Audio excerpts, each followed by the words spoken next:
فقد قال الله تعالى في كلامه المجيد والفرقانه الحميد أعوذ بالله من الشيطان الرجيم بسم الله الرحمن الرحيم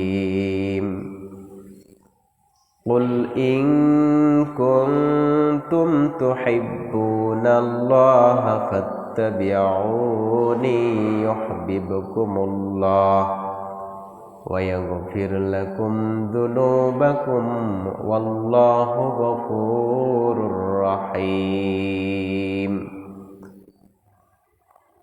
قال النبي صلى الله عليه وسلم حب الدنيا رأس كل خطيئة آمنت بالله وملائكته وكتبه ورسله واليوم الآخر والقدر خيره وشره من الله تعالى والبعث بعد الموت آمنت بالله كما هو بأسمائه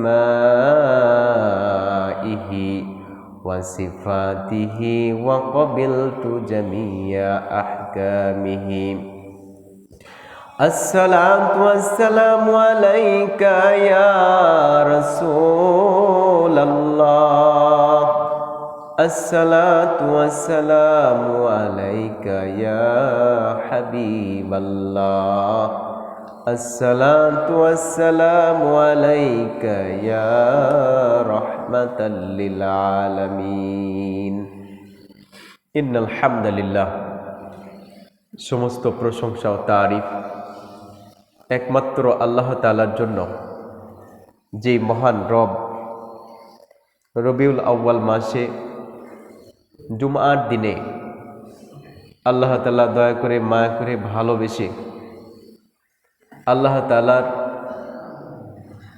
অসংখ্য নেয়ামতগুলোকে ভক্ষণ করতে করতে হাঁটি হাঁটি পা পা করে আল্লাহ তাআলার রহমতের ফেরেশতাদের ধাক্কায় ধাক্কায় দুনিয়ার সকল ধরনের পাপের কাজ থেকে ফারেক করে দুনিয়ার মধ্যে শ্রেষ্ঠতম জায়গা মসজিদ ঘরে জুমার নামাজ আদায় করার জন্য আল্লাহ তাআলা আমাদেরকে নিয়ে এসেছেন। যে রব আমাদেরকে এখনো পর্যন্ত বাঁচিয়ে রেখেছেন, মহব্বতে রাসূলুল্লাহ সাল্লাল্লাহু আলাইহি ওয়াসাল্লামের মহব্বত জরুরি। আল্লাহ রাসূল সাল্লাল্লাহু আলাইহি ওয়াসাল্লামের উম্মত হিসেবে আমাদেরকে দুনিয়ার বুকে পাঠিয়ে দিয়েছেন।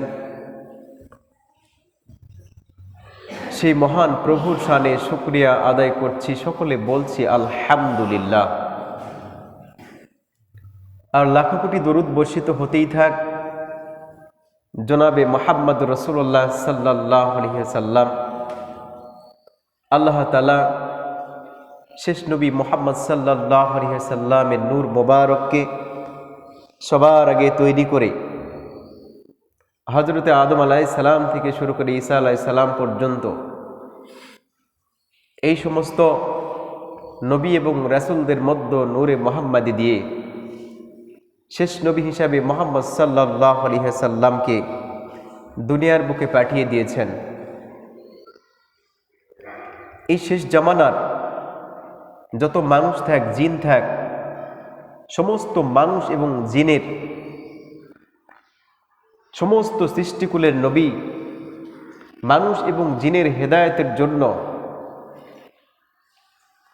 একমাত্র শেষ নবী মুহাম্মদ সাল্লাল্লাহু আলাইহি ওয়াসাল্লাম, এরপরে আর কোনো নবী নেই। আল্লাহ রাসূল সাল্লাল্লাহু আলাইহি ওয়াসাল্লামকে ভালোবাসা ফরজ, আল্লাহর নবীকে ভালোবাসা ফরজ। এটা হচ্ছে আমাদের ঈমানের দায়িত্ব। আমরা ঈমানদার নাকি বেঈমান, এটা মাপতে হলে আল্লাহ রসুল সাল্লাল্লাহু আলাইহি ওয়াসাল্লামের প্রেম দিয়ে মাপতে হবে। আল্লাহ রসুল সাল্লাল্লাহু আলাইহি ওয়াসাল্লামের প্রেম দিয়ে মাপা যাবে একজন ব্যক্তি কাফির নাকি মুশরিক, একজন ব্যক্তি ইমানদার নাকি বেঈমান। আল্লাহ রসুল সাল্লাল্লাহু আলাইহি ওয়াসাল্লাম বলেছেন যে ব্যক্তি আমাকে তার পিতা মাতা আত্মীয় স্বজন ভাই বেরাদার তার নিজের সম্পদ এমনকি তার নিজের জীবনের চাইতে বেশি ভালোবাসতে পারবে না, সে আমার উম্মত নয়। অর্থাৎ আমাদের ভালোবাসতে হবে রাসূলুল্লাহ সাল্লাল্লাহু আলাইহি ওয়াসাল্লামকে আমাদের জীবনের চাইতেও বেশি, তবেই আমরা প্রকৃত উম্মত হতে পারব। রাসূলুল্লাহ সাল্লাল্লাহু আলাইহি ওয়াসাল্লামের আদর্শের মধ্যেই রয়েছে সমাধান।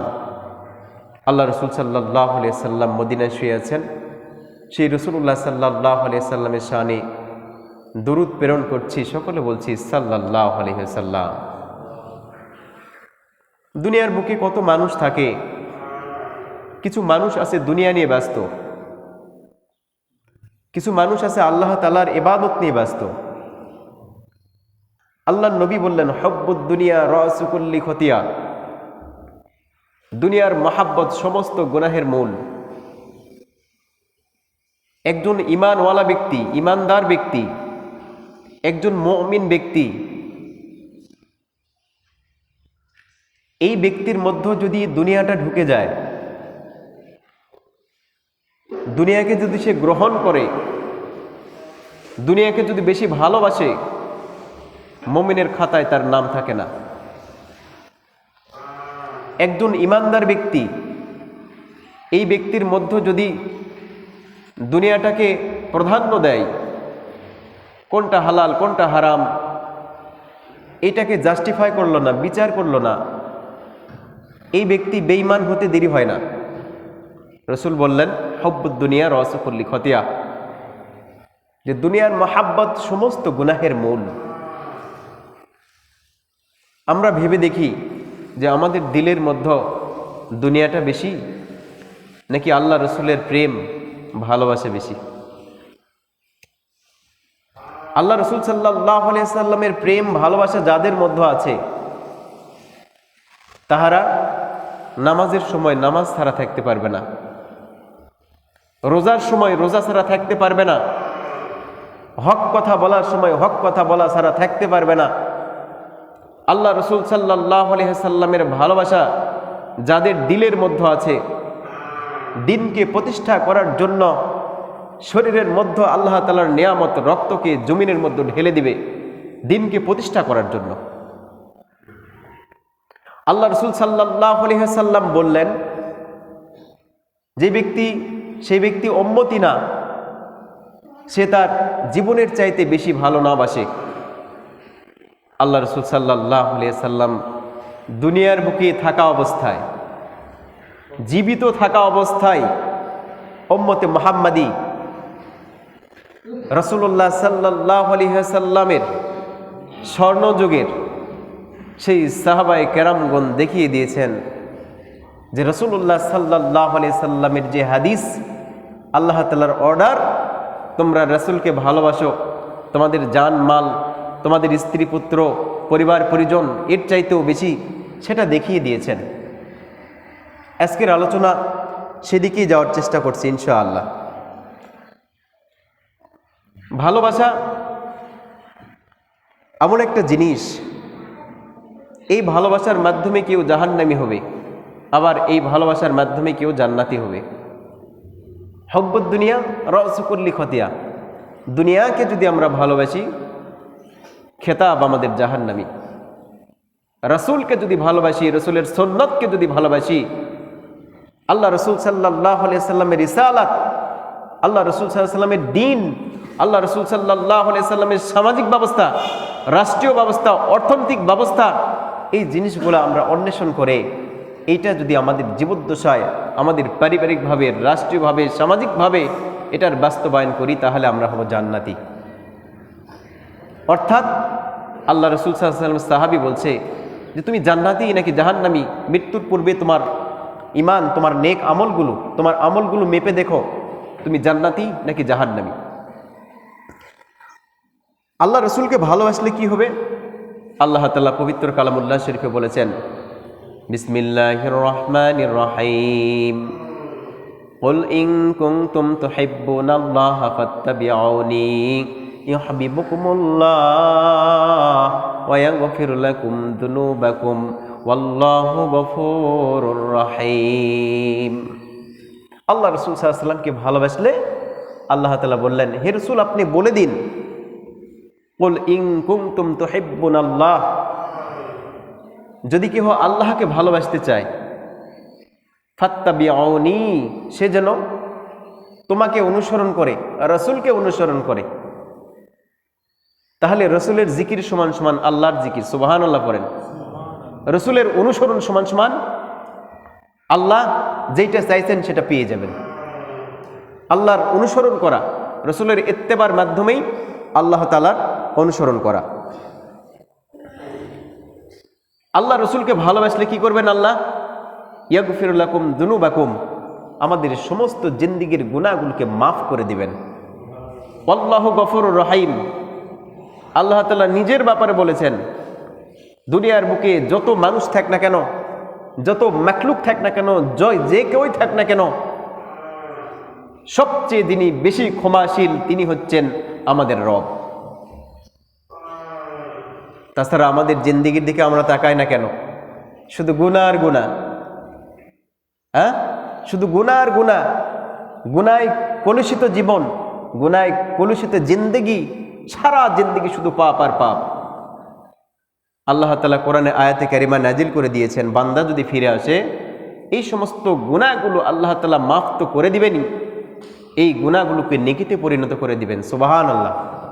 এর চেয়ে দয়াময়, এর চাইতে রহমান, এর চাইতে রাহিম আর কি আছে?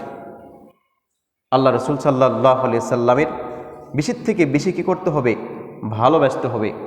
আল্লাহ রসুল সাল্লাল্লাহু আলাইহি সাল্লাম 63 বছর এই দুনিয়ার বুকে জিন্দেগিতে ছিলেন। সাহাবীদের আদব, সাহাবে কেরাম রাসূলুল্লাহ সাল্লাল্লাহু আলাইহি সাল্লামের শানে এত আদবের স্বরে কথা বলতেন, মহব্বত করতেন, তাদের জীবনের চাইতেও বেশি। আল্লাহ রসুল সাল্লাল্লাহু আলাইহি সাল্লাম যখন দুনিয়ার বুক থেকে চলে গেলেন, তখনও মসজিদে নববী, রওজায়ে আথার, রাসূলুল্লাহ সাল্লাল্লাহু আলাইহি সাল্লামের রওজা মোবারকের আশেপাশে জোরে কথা বলা যেত না, এত জোরে কথা বলা যায় না।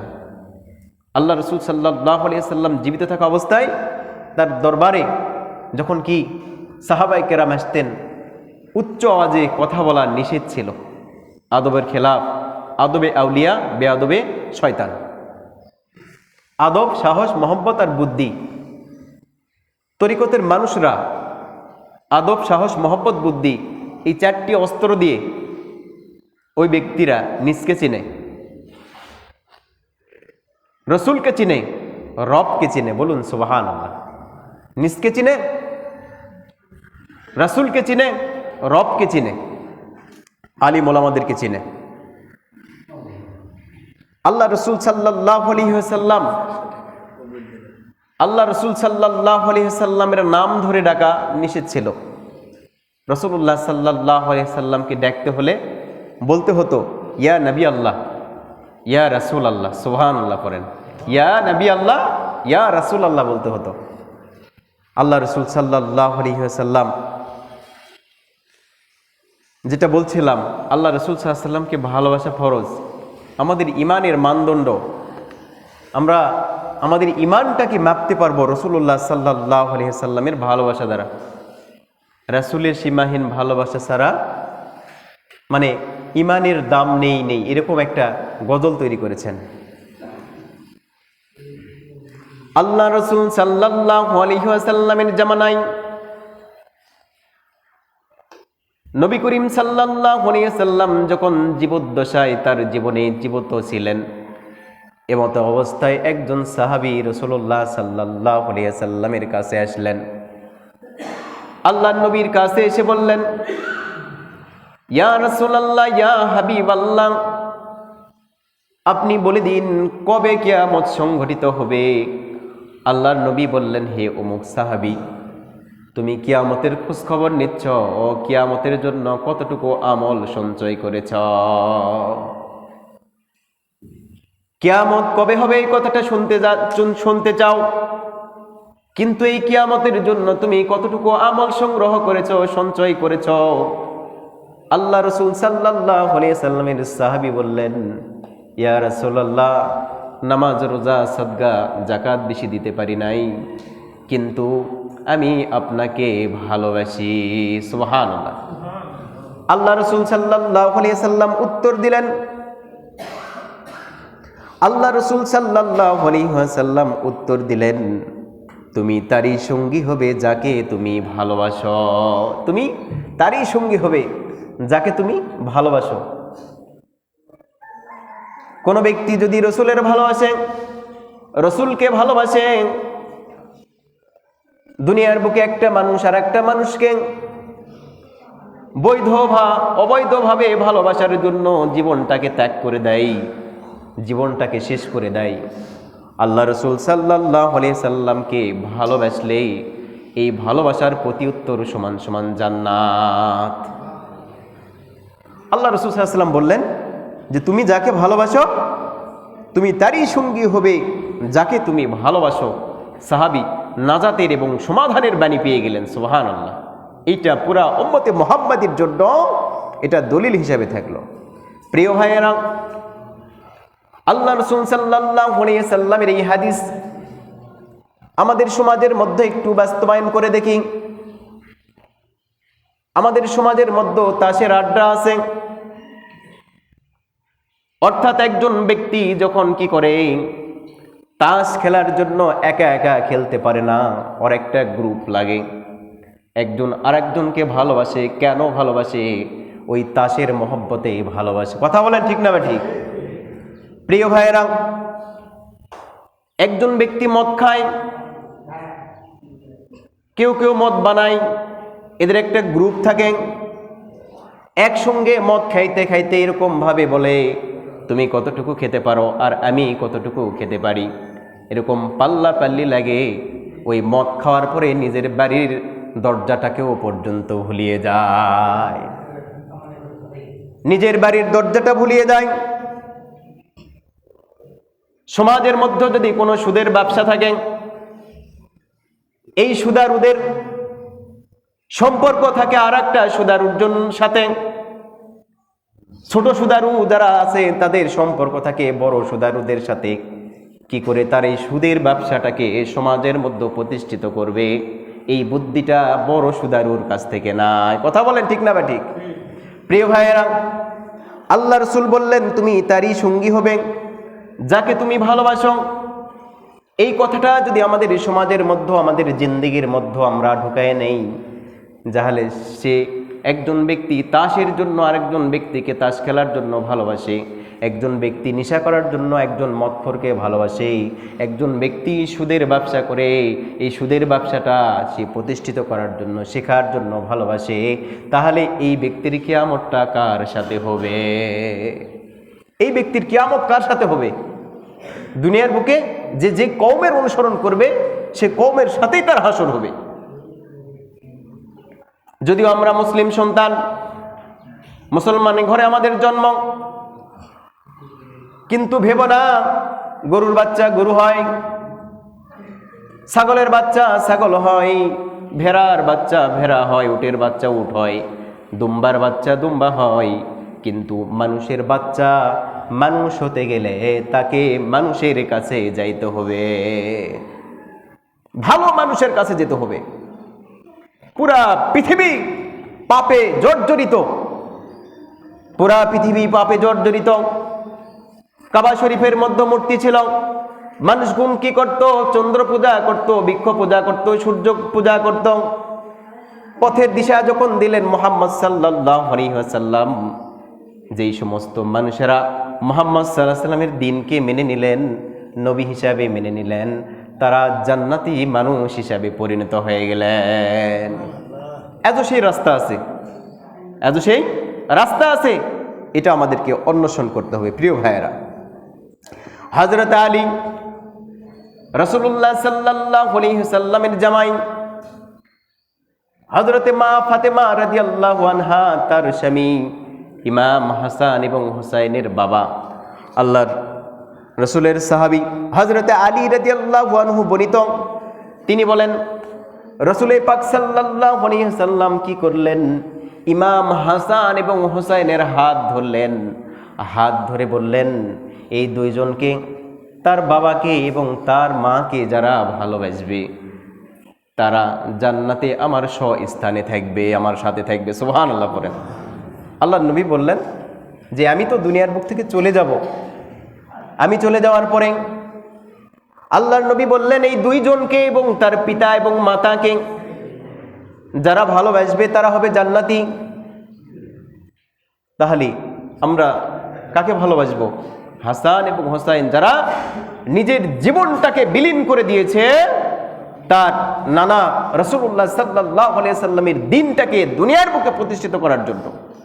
আল্লাহ রাসূল সাল্লাল্লাহু আলাইহি ওয়াসাল্লাম এরকম ভাবে বলে দিয়েছেন, দেখেন আমরা পৃথিবীর মুখে যত মানুষ আছি না কেন, বললাম এই সমস্ত মানুষগুলোর মধ্যে মুমিন রয়েছে, মুনাফিক রয়েছে, কাফির রয়েছে। মুমিন যারা ইবাদত বন্দেগী করেন, আমরা যখন দরুদ পড়ি, এই দরুদটা নবী করিম সাল্লাল্লাহু আলাইহি ওয়াসাল্লামের রওজা মোবারকে পৌঁছে দেওয়া হয়।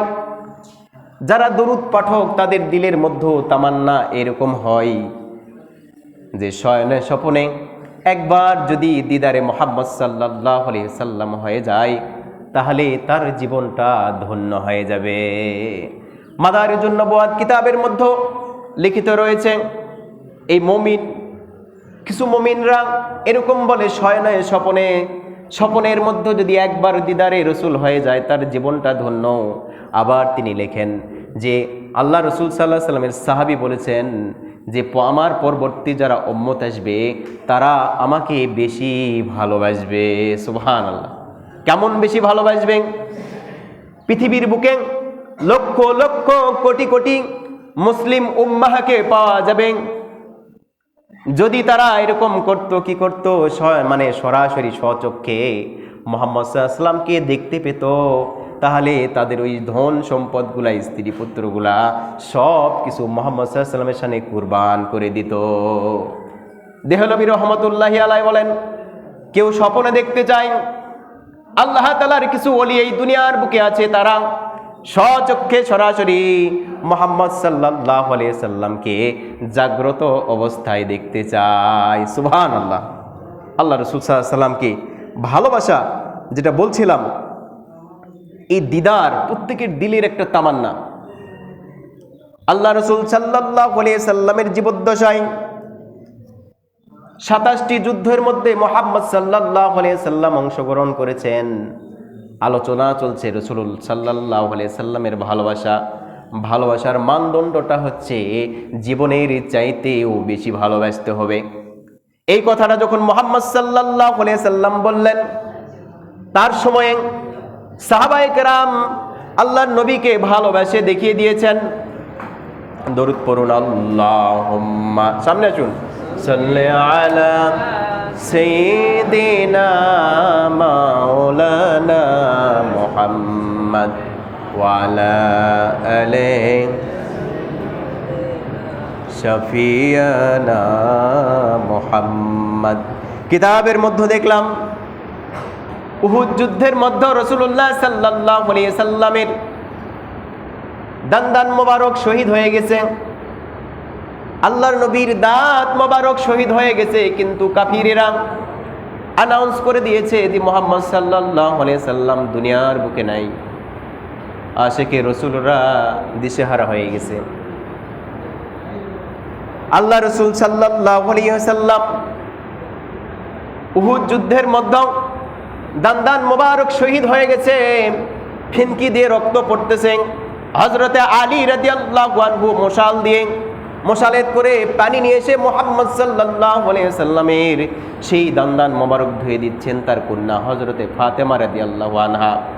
এমতো অবস্থায় কাফিরেরা, মুশরিকেরা যখন ছড়িয়ে দিল যে কুতিলা মুহাম্মদ সাল্লাল্লাহু আলাইহি ওয়াসাল্লাম, মুহাম্মদ সাল্লাল্লাহু আলাইহি ওয়াসাল্লামকে তারা শহীদ করে দিয়েছে। ওই মদিনার নারী সাহাবী দৌড় দিচ্ছেন সেই উহুদের দিকে। উহুদের মাঠের দিকে যখন দৌড় দিচ্ছেন, নারী সাহাবী, কাফিরেরা বলতেছে যায় লাভ নাই, তুমি যেও না। কেন? তোমার জন্মদাতা বাবা ওই যুদ্ধর মধ্যে শহীদ হয়ে গেছে। নারী তখন বলে যে আমি আমার বাবার কোনো খোঁজ চাই না, বাবার লাশ দেখতেও চাই না। বলো মুহাম্মদ সাল্লাল্লাহু আলাইহি সাল্লাম কেমন আছেন? সুবহানাল্লাহ পড়ে। রমণী যখন সামনের দিকে আরো দৌড় দেয়, দৌড় দিতে দিতে দিতে দিতে আবার কিছু মুশরিকদের সঙ্গে, কাফিরদের সঙ্গে দেখা হয়ে গেল। বলছে যে মাঠে যে লাভ নাই, তোমার দুই সন্তান উহুদ যুদ্ধের মধ্যে শাহাদত বরণ করেছেন। তখন বলছে আমার দুই সন্তানের আমি খোঁজ নিতে চাই না, বলো মুহাম্মদ সাল্লাল্লাহু আলাইহি সাল্লাম কেমন আছে? এই রমণী আবার উহুদ মাঠের দিকে দৌড়। আবার কিছু মুশরিকদের সাথে যখন দেখা হয়ে গেল, তারা তখন বলতেছে মাঠের দিকে যে লাভ নাই, তোমার স্বামী দুনিয়ার বুক থেকে চলে গেছে। ওই রমণী বলে আমি আমার স্বামীর খোঁজ নিব না, বলুন মুহাম্মদ সাল্লাল্লাহু আলাইহি ওয়াসাল্লাম কেমন আছে? আস্তে আস্তে সামনের দিকে যায়, তখন সাহাবায়ে কেরামদেরকে বললেন আল্লাহর নবী কোন জায়গাতে আছেন? আল্লাহ রাসূল সাল্লাল্লাহু আলাইহি সাল্লামের কাছে যখন গেলেন, যাওয়ার পরে রাসূলুল্লাহ সাল্লাল্লাহু আলাইহি ওয়াসাল্লামের জামার আস্তিন ধরলেন। জামার আস্তিন ওই রমণী মহিলা সাহাবী ধরার পরে, বৃদ্ধা সাহাবী ধরার পরে রাসূলুল্লাহ সাল্লাল্লাহু আলাইহি ওয়াসাল্লামের জামার আস্তিন ধরার পরে রাসূলুল্লাহ সাল্লাল্লাহু আলাইহি ওয়াসাল্লামের চেহারা দেখে বললেন আমার যত ধরনের বিপদ আপদ বালা মুসিবত রয়েছে, সব এই বিপদ আপদ বালা মুসিবতগুলা দূর হয়ে গেল, কারণ মুহাম্মদ সাল্লাল্লাহু আলাইহি ওয়াসাল্লাম নিরাপদ আছেন। সুবহানাল্লাহ পড়েন। আল্লাহ রাসূল সাল্লাল্লাহু আলাইহি ওয়াসাল্লাম বলেছেন যদি কেহ তার জীবনের চাইতেও আমাকে বেশি না ভালোবাসে, তাহলে সে আমার উম্মতি নয়। আল্লাহ রাসূল সাল্লাল্লাহু আলাইহি ওয়াসাল্লাম তার জীবদ্দশায় এই জিনিসগুলা দেখে গেছেন। কিয়ামত তক পর্যন্ত আশিকে রাসূল যারা, নবী প্রেমিক যারা, তাদের জীবনের চাইতে তাদের ধন সম্পদ মাল, তাদের স্ত্রী পুত্র যাহা আল্লাহ তাআলা নিয়ামত দিয়েছেন, সব নিয়ামতের চাইতে মুহাম্মদ সাল্লাল্লাহু আলাইহি সাল্লামকে ভালোবাসতে হবে। রাজি আছেন নাকি বলেন? ইনশাআল্লাহ বলেন। প্রিয় ভাইরা, খালি বয়ান শুনলেই হবে না, দিলের মধ্যে রাসূলুল্লাহ সাল্লাল্লাহু আলাইহি সাল্লামের মহব্বত তৈরি করতে হবে। বেশি বেশি করে রাসূলুল্লাহ সাল্লাল্লাহু আলাইহি সাল্লামের জীবনী পড়বেন। আল্লাহ রাসূল সাল্লাল্লাহু আলাইহি সাল্লামের জীবনী যখন পড়বেন, আপনার চোখের কানিতে যদি এক ফোঁটা অশ্রু আসে, আপনার জীবনের সব গুনাহ মাফ হয়ে যাবে নিমিষের মধ্যে। এটা হচ্ছে রাসূলুল্লাহ সাল্লাল্লাহু আলাইহি সাল্লামের মহব্বতের বিনিময়, যেটা আল্লাহ তাআলা কোরআনে বলেছেন। আল্লাহ রাসূল সাল্লাল্লাহু আলাইহি সাল্লামের বন্দী সাহাবী কাফিররা বন্দী করে দিয়েছেন যায়েদ ইবনে ওয়াশান রাদিয়াল্লাহু আনহুকে। যায়েদ ইবনে ওয়াশান রাদিয়াল্লাহু আনহুকে বন্দী করার পরে হেরেম শরীফের বাহিরে নিয়ে যাচ্ছে, কারণ হেরেম এমন একটা জায়গা, সেটা হচ্ছে নিরাপদ জায়গা, এখানে কোনো খুন খারাপি চলবে না। এটা মুমিনরা জানেন, কাফিরেরা জানেন। ওই হেরেমের মধ্যে যদি একটা অপরাধী হত্যা করার পরে যদি ঢুকে প্রবেশ করে, আল্লাহ তাআলা নিরাপদ ঘোষণা করে দিয়েছেন ওই হত্যাকারীকে সেখান থেকে বের করে নিয়ে আসে তাকে হত্যা করা যাবে না। যাই হোক, আল্লাহ রাসূল সাল্লাল্লাহু আলাইহি সাল্লামের সাহাবী যায়েদ ইবনে ওয়াশান রাদিয়াল্লাহু আনহু তাকে হত্যা করার জন্য হেরেমের বাহিরে মুশরিকরা যখন নিয়ে যাচ্ছিলেন, আবু সুফিয়ান আল্লাহ রাসূল সাল্লাল্লাহু আলাইহি সাল্লামের সাহাবীকে জিজ্ঞাসা করতেছেন, আমরা তো তোমাকে হত্যা করার জন্য নিয়ে যাচ্ছি, যদি এই জায়গাতে মুহাম্মদ সাল্লাল্লাহু আলাইহি সাল্লামকে নিয়ে এসে তোমাকে ছেড়ে দেওয়া হয়, তাহলে তোমার মন্তব্যটা কি? তখন রাসূলুল্লাহ সাল্লাল্লাহু আলাইহি সাল্লামের সাহাবী যায়েদ ইবনে ওয়াশান রাদিয়াল্লাহু আনহু তিনি বলতেছেন, আল্লাহর কসম করে বলতেছি আমি এটা পছন্দ করি না, তোমরা যেটা করতেছো এটা অপরিবর্তিত থাক, কারণ আমি রাসূলুল্লাহ সাল্লাল্লাহু আলাইহি সাল্লামকে ভালোবাসি। সুবহানাল্লাহ। আল্লাহ রাসূল সাল্লাল্লাহু আলাইহি সাল্লামকে জীবনের চাইতেও বেশি ভালোবেসেছেন। আল্লাহ রাসূল সাল্লাল্লাহু আলাইহি সাল্লাম দুনিয়ার বুক থেকে চলে গেলেন। আল্লাহ রাসূল সাল্লাল্লাহু আলাইহি সাল্লামকে কোথায় দাফন করানো হবে? সাহাবায়ে কেরাম বিয়োগ ব্যথা রাসূলুল্লাহ সাল্লাল্লাহু আলাইহি সাল্লামের সইতে না পারে এক একজনের এক এক হালত তৈরি হয়ে গেছে। আল্লাহর নবী হযরত রাসূলুল্লাহ সাল্লাল্লাহু আলাইহি ওয়াসাল্লাম যখন দুনিয়ার বুক থেকে চলে গেলেন, সমাধানের জন্য হযরত আয়েশা সিদ্দিকা রাদিয়াল্লাহু আনহার কাছে গেলেন। রাসূলুল্লাহ সাল্লাল্লাহু আলাইহি ওয়াসাল্লামের স্ত্রী হযরত আয়েশা সিদ্দিকা রাদিয়াল্লাহু আনহা তিনি বললেন, যেখানে শুয়ে আছে, যেখানে দুনিয়ার বুক থেকে চলে গেছে, উম্মুল মুমিনিন হযরতে আয়েশা সিদ্দিকার এই ঘরটাকে রওজায়ে আথার বানিয়ে দাও। সুবহানাল্লাহ। আল্লাহ রাসূল সাল্লাল্লাহু আলাইহি ওয়াসাল্লামের রওজা মোবারক, আল্লাহর নবী দুনিয়ার বুক থেকে চলে গেছেন। একদিন এক মহিলা এসেছেন, নারী পুরুষ সকলেই আশিকে রাসূল হওয়া দরকার। আল্লাহর রাসূল সাল্লাল্লাহু আলাইহি সাল্লামের রওজাটাকে জিয়ারত করার জন্য একজন রমণী আসলেন। এসে বললেন, উম্মুল মুমিনিন হযরত আয়েশা সিদ্দিকা রাদিয়াল্লাহু আনহা, আল্লাহ রাসূল সাল্লাল্লাহু আলাইহি সাল্লামের রওজা মোবারকের দরজাটা একটু খুলে দাও, আমি একটু জিয়ারত করব। হযরত আয়েশা সিদ্দিকা রাদিয়াল্লাহু আনহা যখন আল্লাহর নবীর রওজা মোবারকের দরজাটা খুলে দিলেন, খুলে দেওয়ার সাথে সাথে তিনি ওই রমণী যখন রাসূলুল্লাহ সাল্লাল্লাহু আলাইহি সাল্লামের রওজাটা দেখলেন, রওজা দেখার পরে আল্লাহ রাসূল সাল্লাল্লাহু আলাইহি সাল্লামের বিয়োগ ব্যথা সহ্য করতে না পারে আশিকে রাসূল হয়ে, ইশকে মুহাম্মদ সাল্লাল্লাহু আলাইহি সাল্লাম হয়ে কাঁদতে কাঁদতে কাঁদতে কাঁদতে কাঁদতে কাঁদতে এমন পরিস্থিতি হয়ে গেল, যখন তার কান্নাটা থেমে গেল, তখন খোঁজ নিয়ে দেখা গেল তার জীবনের দেহের মধ্যে থাকা প্রাণ পাখিটা বের হয়ে চলে গেছে। সুবহানাল্লাহ। আল্লাহর নবীর বিয়োগ ব্যথা এমন কঠিন যন্ত্রণার মধ্যেও তারা কি করেছেন? রাসূলুল্লাহ সাল্লাল্লাহু আলাইহি সাল্লামকে ভালোবেসেছেন। আল্লাহ রাসূল সাল্লাল্লাহু আলাইহি সাল্লাম কেমন নবী ছিলেন? আল্লাহ রাসূল সাল্লাল্লাহু আলাইহি সাল্লামের সাহাবী হযরত যায়েদ বিন আব্দুল্লাহ, হযরতে যায়েদ বিন আব্দুল্লাহ রাদিয়াল্লাহু আনহু বাগানের কাজ করতেছিলেন। এমত অবস্থায় তার সন্তান এসে বললেন, বাবা, দয়ার নবী মায়ের নবী মুহাম্মদ সাল্লাল্লাহু আলাইহি সাল্লাম দুনিয়ার বুক থেকে চলে গেছেন। আল্লাহ রাসূল সাল্লাল্লাহু আলাইহি সাল্লামের সাহাবী হযরতে যায়েদ বিন আব্দুল্লাহ তিনি কি করলেন? সরাসরি আল্লাহ তাআলার কাছে চাই রকম হাত তুলে আল্লাহ তাআলার কাছে দোয়া করতে লাগলেন, প্রার্থনা করতে লাগলেন, ইয়া আল্লাহ, আমার চোখটাকে অন্ধ করে দাও, যেই দুনিয়ার মধ্যে মুহাম্মদ সাল্লাল্লাহু আলাইহি সাল্লাম নেই, আমি কাকে দেখবো? আমার এই চোখ দ্বারা তোমার অন্য কোনো মাখলুক, অন্য কোনো নিয়ামত গুলো আমি দেখতে চাই না, তুমি আমার এই চোখটাকে অন্ধ করিয়া দাও। সাহাবীর প্রার্থনা আল্লাহ তাআলা কবুল করিয়া ওই সাহাবীকে অন্ধ করিয়া দিলেন। একদম জীবদ্দশায় মৃত্যু পর্যন্ত ওই সাহাবী অন্ধ ছিলেন। এই হচ্ছে আশিকে রাসূল। সুবহানাল্লাহ পড়েন। আল্লাহ রাসূল সাল্লাল্লাহু আলাইহি সাল্লাম দুনিয়ার বুকে এসেছেন মানুষকে হেদায়েতের পথ দেখানোর জন্য। হযরতে বেলাল রাদিয়াল্লাহু আনহু একজন সাহাবী ছিলেন।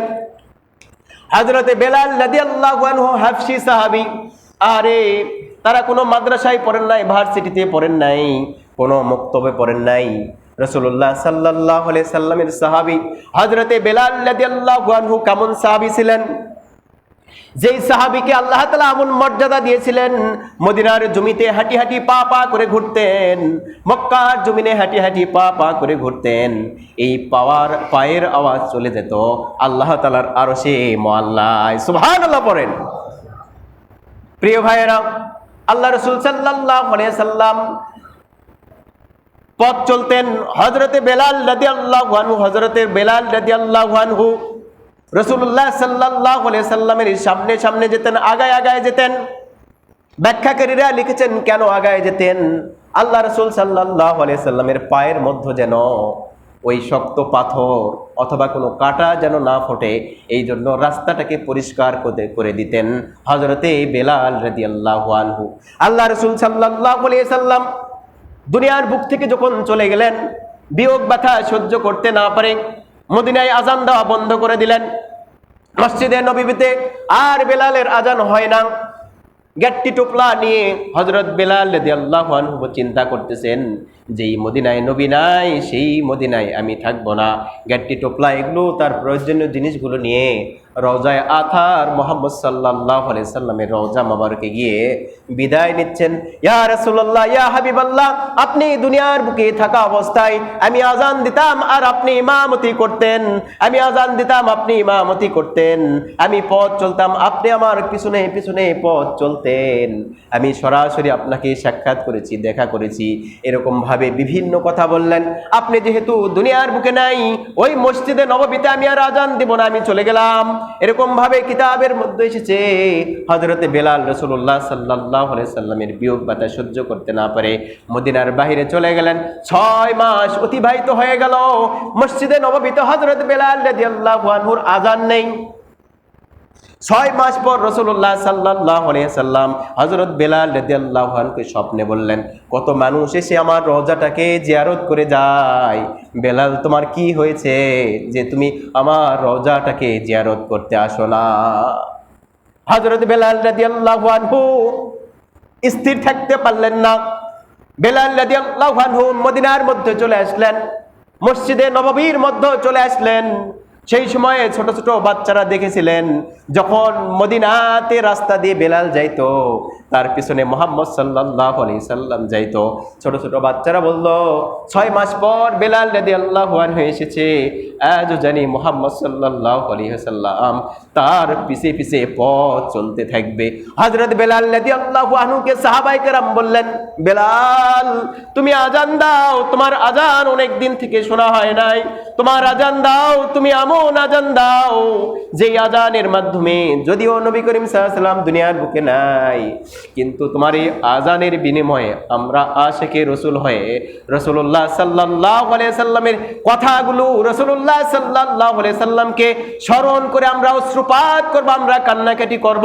এরকম ভাবে বেলাল রাদিয়াল্লাহু আনহুকে যখন কি করলেন, তারা বললেন, সাহাবায়ে কেরাম বললেন, কিন্তু বেলাল রাদিয়াল্লাহু আনহু আজান দিতে রাজি না, বলছে যে আমি আজান দেব না।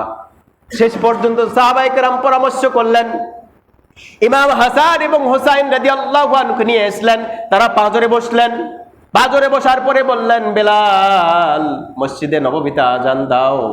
যখন হযরতে বেলাল রাদিয়াল্লাহু আনহু ইমাম হাসান এবং হুসাইন রাদিয়াল্লাহু আনহুর চেহারার দিকে দেখলেন, দেখার সাথে সাথে নূর নবী মুহাম্মদ সাল্লাল্লাহু আলাইহি সাল্লামের চেহারা হযরতে ইমাম হাসান এবং হুসাইনের শরীরের মধ্যে ছায়াপাত করলো, দেখতে পেলেন তার যে একটা রাসূলুল্লাহ সাল্লাল্লাহু আলাইহি সাল্লামের চেহারার আকৃতিগুলো ছায়াপাত, তার রাসূলুল্লাহ সাল্লাল্লাহু আলাইহি সাল্লামের সেই চেহারাগুলো, রাসূলুল্লাহ সাল্লাল্লাহু আলাইহি সাল্লামের চেহারাগুলো দেখতে পেলেন। হযরতে বেলাল রাদিয়াল্লাহু আনহু চিন্তা করলেন, ইমাম হাসান হুসাইন বলেছেন, আমি যদি আজান না দেই, রওজায়ে আথার থেকে মুহাম্মদ সাল্লাল্লাহু আলাইহি ওয়াসাল্লাম কষ্ট পাবেন, তাই তিনি মসজিদে নববীতে আজান দিলেন। লিল্লাহে তাকবীর, লিল্লাহে তাকবীর। প্রিয় ভাইয়েরা, আমাদেরকে আশিকে রাসূল হতে হবে। আল্লাহ রাসূল সাল্লাল্লাহু আলাইহি সাল্লামের আশিক আমরা কিভাবে হব, কি কি কাজগুলো করলে আশিকে রাসূল হওয়া যায়, আগামী জুমাতে বলার চেষ্টা করব। আল্লাহ তাআলা তৌফিক দান করুন, সকলে বলছি আল্লাহুম্মা আমিন। প্রিয় ভাইয়েরা, জুমার দিন আমরা কাজগুলোকে হালকা করে দিই, 11:30টার মধ্যেই মসজিদে ঢুকে যায়, 12টার মধ্যেই মসজিদে ঢুকে যায়। বিশেষ করে বয়োজ্যেষ্ঠ যারা, আমাদের এই হুব্বুদ দুনিয়া রাসু কুল্লি খতিয়া, রাসূল বলেছেন দুনিয়ার মহব্বত সমস্ত গুনাহের মূল। আপনারা এসে ইমাম সাহেবের বয়ান শুনতে হবে এরকম নিয়তে আসবেন না, জুমার নামাজ পড়বেন, ইবাদত করবেন, জিকির আজকার করবেন, বন্দেগী করবেন, এরকম নিয়তে আসবেন। 1 ঘন্টা আগে আসেন, সমস্যাটা কি? অথচ বাড়িতে আমরা বসেই থাকি। আল্লাহ তাআলা আমাদের সকলকে কবুল করুন, রাসূলুল্লাহ সাল্লাল্লাহু আলাইহি ওয়াসাল্লামের আশিকে রাসূল হওয়ার তৌফিক দান করুন, সকল বলছি আল্লাহুম্মা আমিন।